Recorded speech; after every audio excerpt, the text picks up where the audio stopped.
Hello दोस्तों, आज मैं आप सबको एक कहानी सुनाना चाहता हूँ। एक छोटी बच्ची अपने घर में अकेली थी।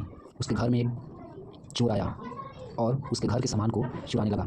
छोटी बच्ची छुप करके यह सब देख रही थी। जब चोर अपने बैग भर करके घर से निकलने गया तो बच्ची, अंकल इसे भी लेते जाइए, अपनी बाल काट कर उसे अच्छे से पैकेट में डालकर और उस चोर को दे दिया।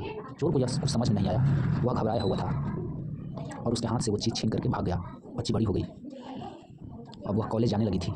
बच्ची अपने माता पिता को बता रही थी कि पापा, जब मैं पहले दिन क्लास गई, एक भिखारी जो सड़क पर बैठा हुआ था उसको मैंने पैसे दिए और यह कर मुझे बहुत अच्छा लगा। पापा ने इसके लिए उसे थैंक्स दिया। उसके एग्ज़ाम के समय भी आ गया और उसके एग्ज़ाम अच्छे गए। उस दिन वो बहुत खुश थी। घर लौटते वक्त वह भिखारी फिर दिखाई पड़ गया।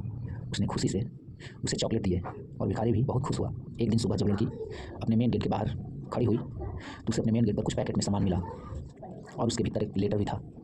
वह देख करके अचानक से डर गई, पर धीरे से उसने उस पैकेट को खोला और देखा कि उसमें मेरे बाल हैं। फिलहाल तो उसे कुछ समझ में ना आया और वो चुपचाप रख दी। फिर अचानक उसे याद आया उसमें एक लेटर भी है। उसने लेटर खोल करके पढ़ी तो उसमें लिखा हुआ था, मुझे माफ़ करना, ये रहे तुम्हारे बाल जो तुमने मुझे दिए थे।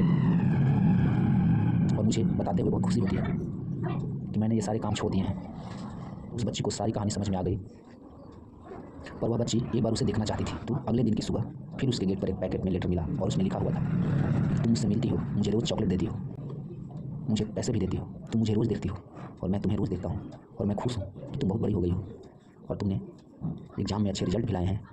यह सब पढ़कर बच्ची बहुत ही खुश हुई और वह सोची, अगले सुबह मैं जब कॉलेज जाऊँगी तो उससे ज़रूर मिलूँगी। परंतु उस दिन के बाद से वह भिखारी फिर कभी नहीं दिखाई दिया और बच्ची मन ही मन यह सोचकर बहुत खुश थी। तो दोस्तों, यह कहानी कैसा लगा कमेंट करके आप मुझे ज़रूर बताइएगा। धन्यवाद।